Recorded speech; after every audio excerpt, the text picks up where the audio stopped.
बात करते हैं बेटा नंबर सिस्टम की। नंबर सिस्टम आपके कंपटीशन का सबसे इंपॉर्टेंट पार्ट है। नंबर सिस्टम के अंतर्गत अगर मैं बात करूं तो सबसे पहले नंबर सिस्टम को हमने यहां पर संख्या पद्धति के नाम से इसको जानते हैं। यहां पर हम इंट्रोडक्शन ऑफ नंबर यानी कि नंबर्स के बारे में पूरी की पूरी जानकारी पढ़ेंगे। सबसे पहले अगर मैं आपसे बात करूं कि नंबर ही क्या है, सबसे पहले अगर मैं यहां पर आपसे पूछता हूं कि नंबर क्या है, नंबर बोले तो संख्या। अब नंबर की मैं बात करूं यानी कि संख्या की अगर मैं बात करूं बेटा, तो संख्या के बारे में जो कहा जाता है, जो आपके विभिन्न अंक हैं, जो आपके विभिन्न अंक हैं और वह आपके किस जगह पर है, जैसे इकाई, दहाई, सैकड़ा, इनको मिलाकर इकाई, दहाई, सैकड़ा, ऐसे अलग अलग पूरे एंड तक इनको मिलाकर जो आपका एक पद बनेगा, जो आपका क्या बनेगा बेटा, एक पद बनेगा, वह आपकी क्या कहलाएगी, संख्या कहलाएगी। सबसे पहले मैं आपको बता दूं कि जो संख्या होगी आपकी वह क्या होगी बेटा, अंकों से मिलकर बनेगी। संख्या जो होगी वो क्या होगी, अंकों से मिलकर बनेगी। और अंक क्या होता है, अकेला होता है। अंक जो रहेगा आपका वह क्या होगा, अकेला होगा।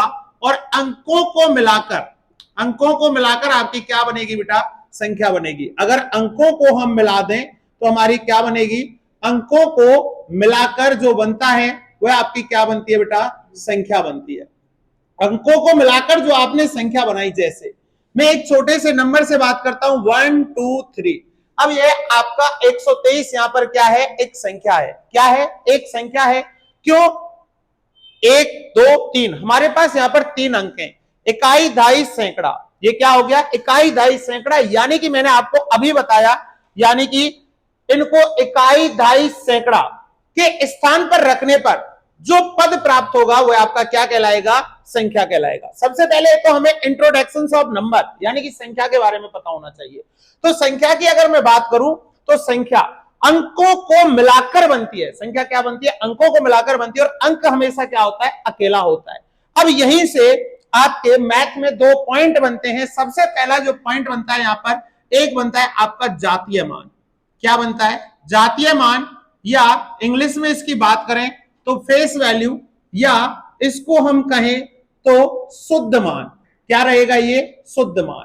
और एक यहां पर हमारे पास जो दूसरा बनता है उसे हम बोलते हैं स्थानीय मान। क्या बोलते हैं, स्थानीय मान। स्थानीय मान, या इसका दूसरा नाम अगर मैं बात करूं तो प्लेस वैल्यू। एक स्थानीय मान और एक प्लेस वैल्यू, ये इसका एक ही नाम है। अब बात आती है कि जातीय मान क्या होता है, यानी कि फेस वैल्यू क्या होती है, और स्थानीय मान क्या होता है। सबसे पहले मैं आपको इन दोनों का डिफरेंस समझा दूं, ये क्या है। मैंने अभी यहां पर 1 2 3 एक नंबर लिया, और 1 2 3 में मैंने आपसे पूछा कि 3 का जातीय मान क्या होगा, यानी कि फेस वैल्यू क्या होगी। सबसे पहले मैं बात करता हूं जातीय मान की। सबसे पहले मैं बात करता हूं यहां पर जातीय मान की। तो जातीय मान की अगर हम बात करें तो जो एक्चुअल नंबर है आपका, जो एक अंक दिख रहा है आपको, एक जो डिजिट दिख रहा है, वही उसका जातीय मान होगा। जो आपको दिख रहा है वही उसका क्या होगा, जातीय मान होगा। अगर 3 के जातीय मान की बात करूं या 3 का फेस वैल्यू पूछूं तो ये 3 का जो जातीय मान होगा वो क्या होगा, 3 ही होगा। 2 का जातीय मान भी आपका क्या होगा, 2 होगा। 1 का जातीय मान आपका क्या होगा, 1 होगा। लेकिन वह आपसे जातीय मान ना पूछकर यहां पर वो कहे कि इसका स्थानीय मान बताओ 3 का। क्या बताओ, स्थानीय मान। बात आती है स्थानीय मान की। स्थानीय मान का मतलब होता है कि जो डिजिट आपका जिस प्लेस पर है वह उसका स्थानीय मान होता है। जैसे हमारे पास ये नंबर है 1 2 3। अब हम यहां पर स्थानीय मान की बात कर रहे हैं तो 3 आपका कौन से नंबर पर है, इकाई, जिसको वंश बोलते हैं, इकाई, दहाई और सैकड़ा। अगर 3 का आपसे स्थानीय मान पूछ रहा है तो इकाई वाले नंबर का स्थानीय मान वही होता है। लेकिन सेकंड डिजिट का पूछता है तो टेंस पर है, 2 इंटू 10 तो कितना हो जाएगा, 20। ये 100 पर है तो 2 इंटू 100 कितना हो जाएगा, 200। बात करें एक सिंपल लैंग्वेज में कि इसको आप कैसे लिख सकते हैं, स्थानीय मान और जातीय मान। मेरे पास एक नंबर था, मैंने यहां कोई नंबर लिखा 45608। ठीक है, अब यहां पर हम कॉन्सेप्ट समझेंगे जीरो का। जीरो का स्थानीय मान और जातीय मान, जीरो का स्थानीय मान या जातीय मान कुछ भी हो वह हमेशा आपका क्या होगा, जीरो ही होगा। जीरो का स्थानीय मान भी जीरो होगा और जीरो का जातीय मान भी आपका क्या होगा, जीरो होगा। जीरो का स्थानीय मान भी जीरो होता है और जीरो का जातीय मान भी जीरो होता है। बात रहती है यहां पर सबसे बड़ी स्थानीय मान की। जातीय मान में तो आप याद रखें जो नंबर है यानी कि जो डिजिट है उसका वही क्या रहता है, वो जातीय मान रहता है, यानी कि फेस वैल्यू या शुद्ध वैल्यू आपसे कुछ भी पूछ सकता है तो आपका वो वही रहेगा। लेकिन अगर वो कहे 8 का आपको क्या बताना है, स्थानीय मान बताना है। 8 का क्या बताना है, स्थानीय मान। तो अगर मैं 8 के स्थानीय मान की बात करूं तो 8, लेकिन वो कह रहा है कि 0 का स्थानीय मान बताएं, तो 0 का जो स्थानीय मान होगा वो क्या होगा, 0। 6 का स्थानीय मान। अब बात आती है तो आपको क्या करना है, जिसका स्थानीय मान पूछा वो लिख लिया और उसके पीछे कितने डिजिट हैं, कितने डिजिट हैं, 2, 1 2, उतनी क्या लगा दो, 0 लगा दो। वह उसका क्या हो जाएगा, स्थानीय मान यानी कि प्लेस वैल्यू हो जाएगी। जैसे अब मैं पूछूं 4 का स्थानीय मान, अगर मैं आपसे 4 का स्थानीय मान आपसे पूछ रहा हूं तो आपने 4 लिखा, 1 2 3 4, क्या लिखा, 1 2 3 4, 4 0, यानी कि काउंट करें, इकाई, दाई, सैकड़ा, हजार, 10,000, तो आपका जो 4 का स्थानीय मान होगा वह आपका 40,000 होगा। सीधी सी लैंग्वेज में अगर मैं अब इसको समझा दूं कि आपसे किसी भी नंबर का 32 56 11 में आपसे किसी भी नंबर का स्थानीय मान आपसे पूछता है, 2 का स्थानीय मान पूछा तो 2 लिखा, 1 2 3 4, 1 2 3 4, 1 2 3 4, यानी कि इकाई, दहाई, सैकड़ा, हजार, 10,000, यानी कि 2 का स्थानीय मान अगर आपसे पूछ रहा है तो क्या रहेगा, 20,000। अब यहां से क्वेश्चन डायरेक्ट स्थानीय मान ना पूछ के आपसे क्या पूछ लेता है, स्थानीय मान या जातीय मान में डिफरेंस पूछ लेता है। क्या करता है, स्थानीय मान या जातीय मान। आगे शुरू करें तो हमसे यहां पर जो क्वेश्चन पूछता है वह क्वेश्चन उसने पूछा आपसे कि स्थानीय मान और जातीय मान में डिफरेंस पूछ लेता है। एग्जाम के अंदर क्या होता है, सबसे पहले जो आपके नॉर्मल एग्जाम होते हैं जीडी का, अग्निवीर का, उनमें जो क्वेश्चन है वो यहां से बनता है। स्थानीय मान, जातीय मान, यहां से क्या होता है, क्वेश्चन बनता है। वो क्या करेगा, आपको कोई एक नंबर दिया, जैसे मुझे यहां पर नंबर दिया 232, में 3 के स्थानीय मान और जातीय मान में आपको क्या बताना है, डिफरेंस बताना है। 232 में 3 के स्थानीय मान और जातीय मान में आपको क्या बताना है, डिफरेंस बताना है, यानी कि अंतर बताना है। तो 3 का सबसे पहले आप जातीय मान निकालें। जातीय मान के लिए मैंने आपको एक कॉन्सेप्ट समझा रखा है कि जातीय मान उस संख्या का वही रहता है जो संख्या है। तो 3 का जातीय मान क्या रहेगा, 3। और बात आती है 3 के स्थानीय मान की, तो 3 का स्थानीय मान यानी कि ये किस प्लेस पर है, 30, यानी कि टेंस पर है तो कितना हो जाएगा, 30। अब क्वेश्चन वाले ने आपसे पूछा है कि आपको 3 के स्थानीय मान और जातीय मान में क्या बताना है, डिफरेंस बताना है। तो डिफरेंस बताने के लिए आप क्या करें, बड़ी संख्या में से छोटी संख्या को माइनस कर दें। तो 30 माइनस 3 बराबर कितना आ गया, 27। 30 माइनस 3 बराबर कितना आ गया, 27। यहां पे आपसे स्थानीय मान जातीय मान का योग भी पूछ सकता है। क्या पूछ सकता है, योग भी पूछ सकता है। तो यहां से ये था कॉन्सेप्ट आपका स्थानीय मान और जातीय मान का। फिर सुन ले एक बार ध्यान से, स्थानीय मान यानी कि स्थानीय मान की बात करें तो प्लेस वैल्यू, जो नंबर आपका जिस प्लेस पर होगा वह उसकी क्या होगी, प्लेस वैल्यू होगी। बात आती है फेस वैल्यू या शुद्ध मान या जातीय मान। जातीय मान उस संख्या का जो संख्या है वही रहता है, जो संख्या है वही उसका क्या रहता है, जातीय मान रहता है।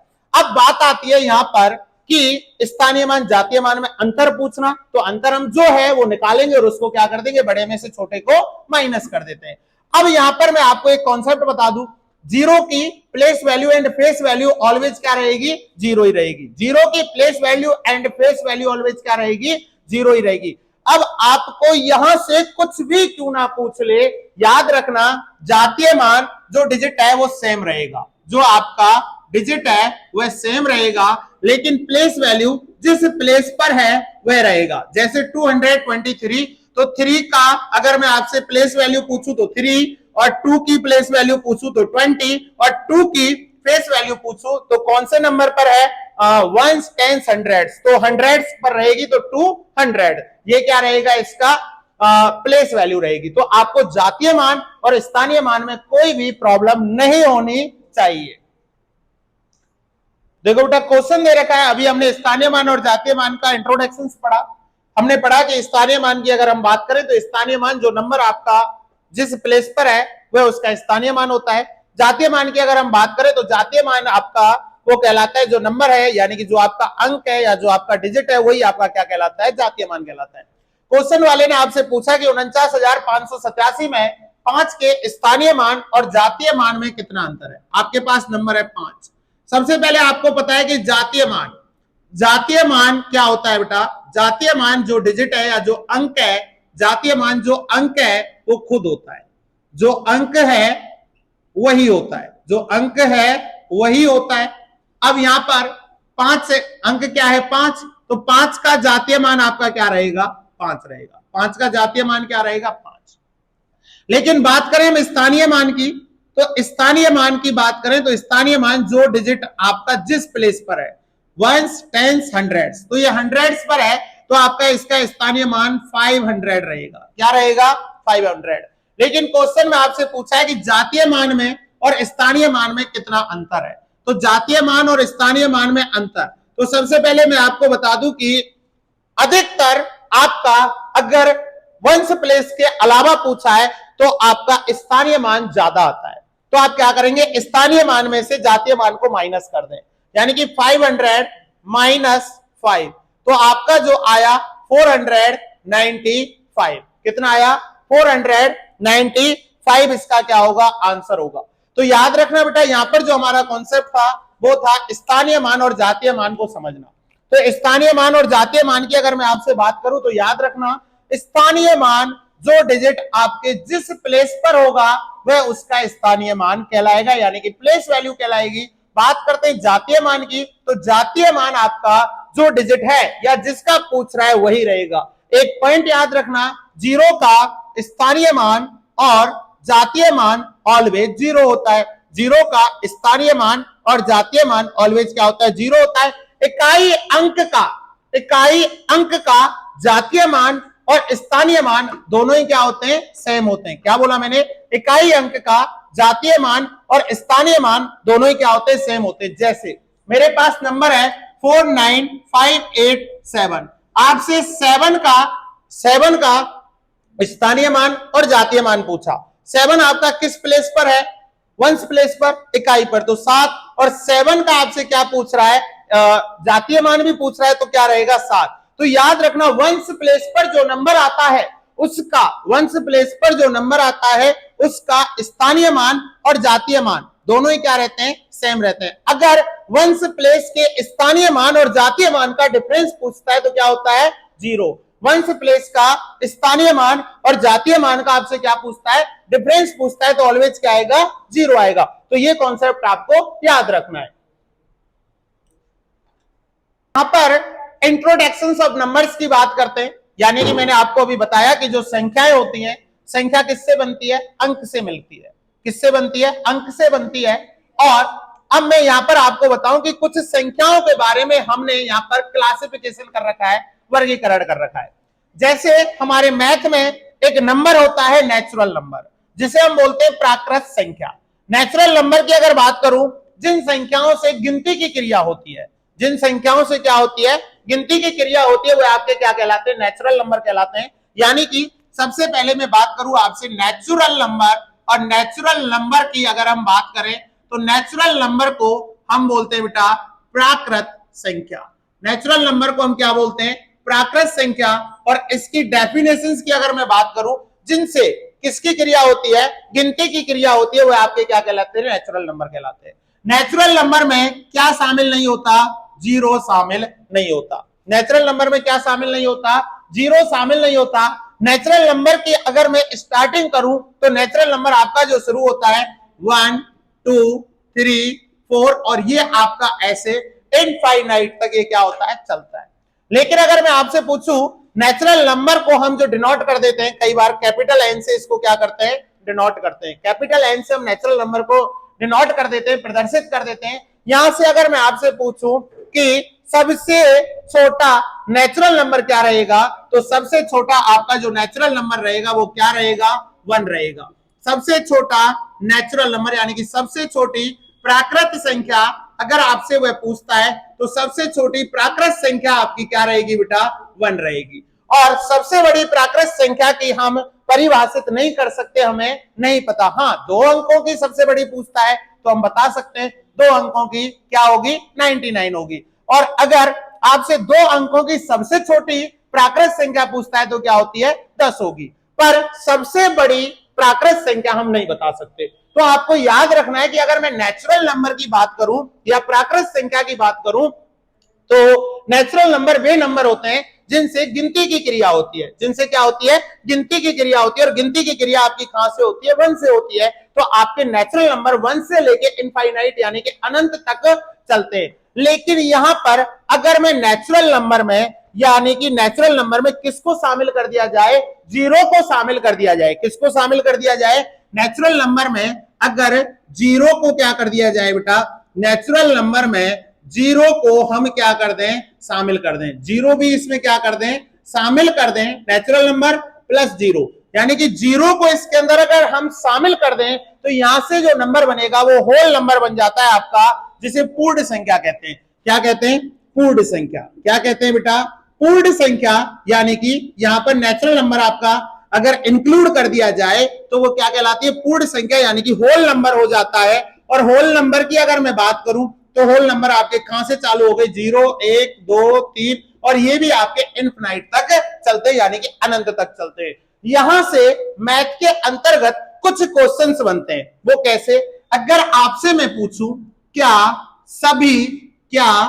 सभी प्राकृत संख्या, क्या सभी प्राकृत संख्या आपकी क्या होती है, क्या सभी प्राकृत संख्या पूर्ण संख्या होती है, क्या सभी प्राकृत संख्या पूर्ण संख्या होती है। इस कॉन्सेप्ट को समझते हैं। देखो बेटा, क्वेश्चन में आपसे पूछा है क्या सभी प्राकृत संख्या पूर्ण संख्या होती है, यानी कि all natural numbers are whole numbers, all natural numbers are whole numbers. अब बात आती है, नेचुरल नंबर तो आपके कहां से शुरू हो रहे हैं, 1 से। नेचुरल नंबर कहां से शुरू हो रहे हैं, 1 से। और होल नंबर कहां से शुरू हो रहे हैं, 0 से। तो आपके होल नंबर में 1 आ रहा है, आपके होल नंबर में 1 आ रहा है। तो आपके होल नंबर में अगर 1 आ रहा है तो क्या होता है, हम कह सकते हैं कि सभी प्राकृत संख्या क्या होती है, पूर्ण संख्या होती है। तो इसका आंसर क्या होगा, यस। वो कैसे, क्योंकि नेचुरल नंबर जो शुरू हो रहा है वो कहां से हो रहा है, 1 से। और होल नंबर जो शुरू हो रहा है वो कहां से हो रहा है, 0 से। और अगर आपके इसके अंतर्गत क्या आ रहा है, 1 2 3 4 और तो सारे सेम है, तो क्या होती है, हम कह सकते हैं कि सभी प्राकृत संख्या आपकी क्या होती है, पूर्ण संख्या होती है। लेकिन वह इस क्वेश्चन को ऐसे ना पूछ के ऐसे पूछता, क्या सभी पूर्ण संख्या, क्या सभी पूर्ण संख्या प्राकृत संख्या होती है, क्या सभी पूर्ण संख्या प्राकृत संख्या होती है। आपसे क्वेश्चन में वो पूछ रहा है क्या सभी पूर्ण संख्या प्राकृत संख्या होती है। अब देखो, अगर मैं पूर्ण संख्या की बात करूं तो आपकी जो पूर्ण संख्या है वह कहां से शुरू हो रही है, 0 1 2 3 यहां से शुरू हो रही है। और आपकी जो प्राकृत संख्या है वह कहां से शुरू हो रही है, 1 से। वो कहां से हो रही है, 1 से। 1 2 3 4 ऐसे आपकी चल रही है। और क्वेश्चन में आपसे उसने पूछा है क्या सभी पूर्ण संख्या प्राकृत संख्या होती है। तो आपका काम है प्राकृत संख्या में पूर्ण संख्याओं को मैच करना। अब आपकी पूर्ण संख्या क्या है, 0। 0 तो प्राकृत संख्या में कहीं है ही नहीं है। तो हम कह सकते हैं कि सभी पूर्ण संख्या प्राकृत संख्या नहीं होती, सभी पूर्ण संख्या प्राकृत संख्या नहीं होती। यानी कि हम कह सकते हैं all whole numbers are not natural numbers, यानी कि क्या नहीं है, प्राकृत संख्या नहीं है। अब आपको मैं एक क्वेश्चन पूछता हूं, छोटा सा क्वेश्चन है, आपके पास एग्जाम में कई बार आ चुका है। 0/1 इज इक्वल टू क्या आएगा और 1/0 इज इक्वल टू क्या आएगा। एक नंबर है 0/1, इसको रेलवे ने जाने ना जाने कितनी बार इस क्वेश्चन को बार बार पूछा है। और क्वेश्चन रहेगा आपका 0/1 और 1/0। तो 0/1 क्या आएगा और 1/0 क्या आएगा। आपके पास 2 क्वेश्चन है, आप मुझे फटाफट अपना आंसर बताएं। आपसे डिवाइड पूछा है मैंने, 0 में किसी भी नंबर का डिवाइड देते हैं तो क्या आता है, और 0 का किसी नंबर में डिवाइड देते हैं तो क्या आता है। दोनों में 0 आएगा ऐसा तो हो नहीं सकता। ये वाला, अच्छा आप मोबाइल यूज करते हो, अपने मोबाइल में दोनों डिवाइडों को चेक करें, देखें। एक नंबर है आपके पास, ये रेलवे ने कई बार इस क्वेश्चन को पूछा है, 0/1 एंड 1/0, और चीज वही है, 0/1 एंड 1/0। अगर मैं बात करूं पहले वाले की अगर मैं बात करता हूं 0/1, तो 0/1 का आएगा 0, 0/1 का क्या आएगा 0।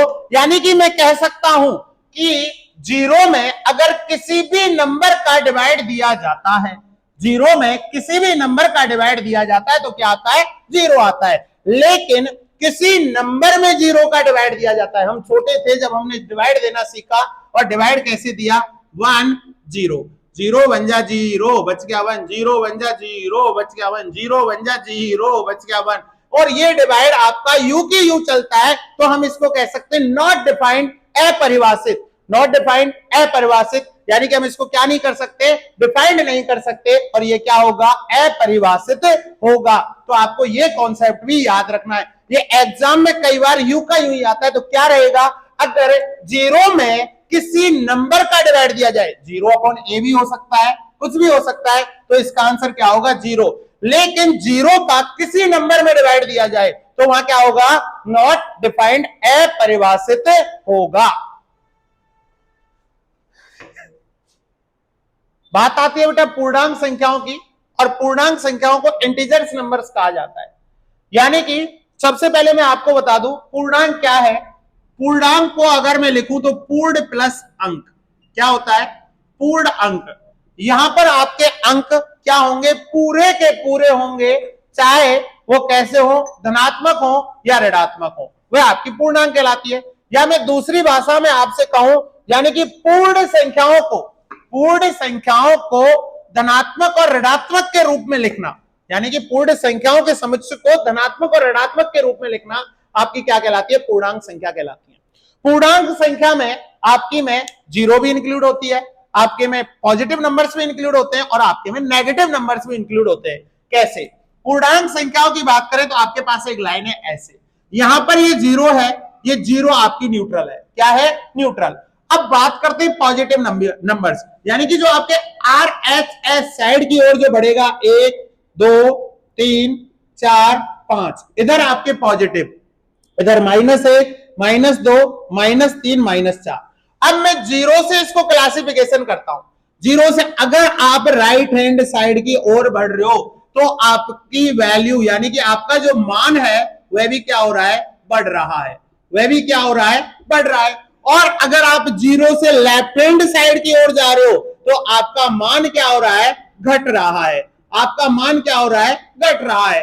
कल के एग्जाम में एक क्वेश्चन आ रखा था 0 -1 -2 -3, 0 -1 -2 -3। हरियाणा सीईटी में यह क्वेश्चन पूछा गया था कि इनमें से सबसे छोटा ऋणात्मक क्या है, इनमें से सबसे छोटी ऋणात्मक संख्या क्या है। कल हरियाणा सीईटी के एग्जाम में 27 तारीख के में मॉर्निंग शिफ्ट में क्वेश्चन पूछ रखा था। अब मैं आपको यहां पर बता दूं कि ऋणात्मक संख्या में जो संख्या, ऋणात्मक संख्या में जो संख्या जितनी बड़ी होती है, जो संख्या जितनी बड़ी होती है वह उतनी ही छोटी होती है, वह उतनी ही छोटी होती है, उतनी ही छोटी होती है।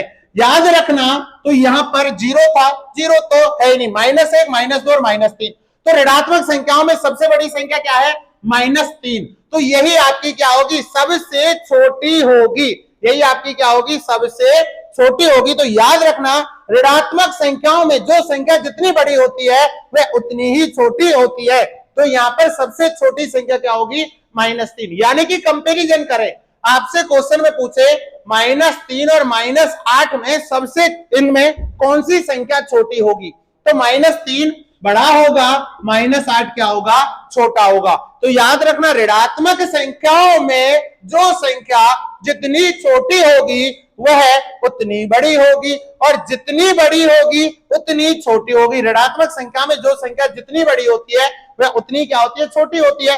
तो ये क्वेश्चन कल डायरेक्ट सीटी के एग्जाम में पूछ रखा था, तो इसमें कितना सा टाइम है। तो एक छोटा सा कॉन्सेप्ट याद रखना कि ऋणात्मक संख्याओं में जो संख्या जितनी बड़ी होती है वह उतनी क्या होती है, छोटी होती है।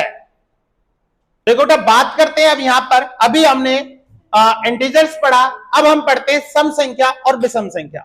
हमारे पास दो चीजें, एक रहेगी हमारे पास सम संख्या, और सम संख्या को हम बोलते हैं इवन नंबर, और एक रहेगी हमारे पास विषम संख्या।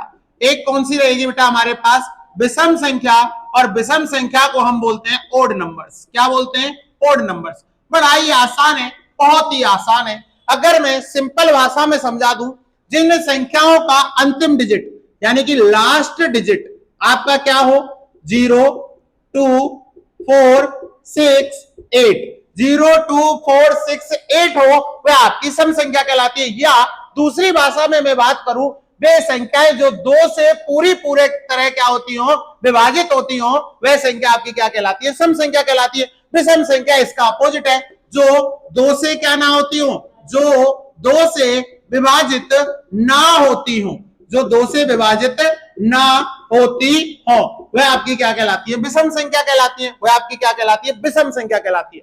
लेकिन अगला जो टॉपिक चालू होता है हमारा यहां पर, वो होता है भाज्य संख्या। सबसे पहले मैं बात करूं आपसे भाज्य संख्या, किसकी बात करें बेटा, एक भाज्य संख्या और एक अभाज्य संख्या। यहां पर दो चीजें, सबसे पहले अभाज्य संख्या की हम बात कर लें, प्राइम नंबर। अभाज्य संख्या की मैं बात करूं तो प्राइम नंबर। प्राइम नंबर वे नंबर कहलाते हैं जो केवल और केवल किससे विभाजित होते हो, स्वयं से और 1 से। जो स्वयं और 1, जो स्वयं और 1 से क्या होते हैं बेटा, विभाजित होते हैं, वह आपके क्या कहलाते हैं, वह आपके प्राइम नंबर कहलाते हैं। जो स्वयं और 1 से विभाजित होते हैं वह आपके क्या कहलाते हैं बेटा, प्राइम नंबर कहलाते हैं। जैसे बात करें 1, 1 तो 1 है स्वयं से और 1 से, तो 1 it is a special number, not of prime number, यानी कि प्राइम नंबर नहीं है। बात करते 2, 2 आपका प्राइम नंबर है। क्यों, 2 1 से भी डिवाइड होता है और 2 2 से भी डिवाइड होता है। बट यहां से 2 से कई सारे क्वेश्चन बनते हैं। पहला, 2 केवल एक नंबर है ऐसा जो कि समअभाज्य संख्या है। कैसा है, पूरी मैथ के अंदर 2 ही क्या है आपका समअभाज्य संख्या है, यानी कि 2 is a even prime number. 2 क्या रहेगा, इवन प्राइम नंबर रहेगा। अगर 2 रहेगा, अभाज्य संख्या में 2 है, 3 है, 5 है, 7 है, 11 13, ऐसे ये आपके चलते रहते हैं। यानी कि प्राइम नंबर वो नंबर जो केवल स्वयं और 1 से क्या होते हो, डिवाइड होते हो, वो आपके क्या कहलाते हैं, प्राइम नंबर कहलाते हैं। और भाज्य संख्या जो एक के और स्वयं के अलावा किसी भी नंबर से डिवाइड हो जाते हो, वो आपके क्या कहलाते हैं, प्राइम नंबर कहलाते हैं, वो भाज्य संख्या कहलाती है। जैसे 4 6 8 10 12 14 15, ये सब आपके क्या रहेंगे, भाज्य संख्याएं रहेंगी। भाज्य संख्या बोले तो कंपोजिट नंबर्स, क्या बोलते हैं इनको, कंपोजिट नंबर्स। अगर मैं आपसे बात करूं कंपोजिट नंबर, तो याद रखना बेटा, कंपोजिट नंबर वो नंबर कहलाते हैं जो 1 और स्वयं के अलावा किसी भी नंबर से डिवाइड हो जाए। क्लियर, तो आपको याद रखना है प्राइम नंबर। प्राइम नंबर वे नंबर जो एक और स्वयं के अलावा किसी से भी क्या ना होते हो, डिवाइड ना होते हो। एक जो यानी कि स्वयं और एक से क्या होते हैं, विभाजित होते हैं। 2 एक समअभाज्य संख्या है। 2 एक क्या है, समअभाज्य संख्या। इस क्वेश्चन को कई बार एग्जाम में पूछता है। 2 क्या रहेगी, 2 आपकी समअभाज्य संख्या रहेगी। 2 क्या रहेगी, समअभाज्य संख्या रहेगी। अगर आपसे पूछे सबसे छोटा प्राइम नंबर, तो सबसे छोटा प्राइम नंबर भी आपका क्या रहेगा, 2 रहेगा। सबसे छोटा प्राइम नंबर भी आपका क्या रहेगा, 2 रहेगा। सबसे छोटा प्राइम नंबर भी यह क्या रहेगा, 2 रहेगा। सबसे पहले बात करते हैं सहभाज्य संख्याओं की, यानी कि को प्राइम नंबर। को प्राइम नंबर वे नंबर कहलाते हैं, यानी कि वो आपके नेचुरल नंबर जिनका HCF क्या हो, केवल 1 हो। HCF क्या हो, 1 हो। HCF जिनका क्या होगा, 1 होगा। जैसे 2 और 5, 2 और 5 का HCF कितना आएगा, 1। ये क्या है आपका को प्राइम नंबर है। 2 और 5 आपका क्या है, को प्राइम नंबर है। ऐसे बहुत सारे नंबर होते हैं। 3 और 7, 3 और 7 का HCF भी कितना आता है, 1। 4 और आपका 4 और 9 हो जाएगा। यहां पर क्या हो जाएगा, 4 और 9 हो जाएगा। ये आपके क्या रहेंगे, को प्राइम नंबर, यानी कि याद रखना बेप्राकृत संख्या जिनका HCF कितना हो 1, जिनका HCF कितना हो 1। लेकिन बात आती है युग्म अभाज्य संख्या जिसे ट्विन प्राइम नंबर बोलते हैं, तो ट्विन प्राइम नंबर बेस संख्या, और वो भी कौन सी अभाज्य संख्या, बे अभाज्य संख्या जिनका अंतर कितना हो, बे अभाज्य संख्या जिनका अंतर 2 हो, जिनका अंतर कितना हो 2 हो, जिनका अंतर कितना हो 2 हो, वो आपकी क्या कहलाती है, ट्विन प्राइम नंबर्स कहलाते हैं। जैसे 3 5 5 7 3 5, 3 भी कैसा है प्राइम नंबर और 5 भी कैसा है 5, 3 5 5 7, दोनों के बीच डिफरेंस कितना है 2 का, 5 7 11 13, ऐसे आपके बहुत होते हैं, ऐसे आपके बहुत होते हैं। तो दोनों नंबर्स को सुन लें। सबसे पहले को प्राइम नंबर बेप्राकृत संख्या, इसमें क्या होंगी, प्राकृत संख्याएं होंगी, बट उनका एचसीएफ कितना होना चाहिए, ओनली 1। जिनका एचसीएफ 1 होगा वह आपकी को प्राइम नंबर कहलाएंगी। और बात करें ट्विन प्राइम नंबर, बेअभाज्य संख्या जिनके बीच अंतर कितने का हो 2 का, वे आपकी क्या कहलाएंगी, युग्म अभाज्य संख्या कहलाएंगी।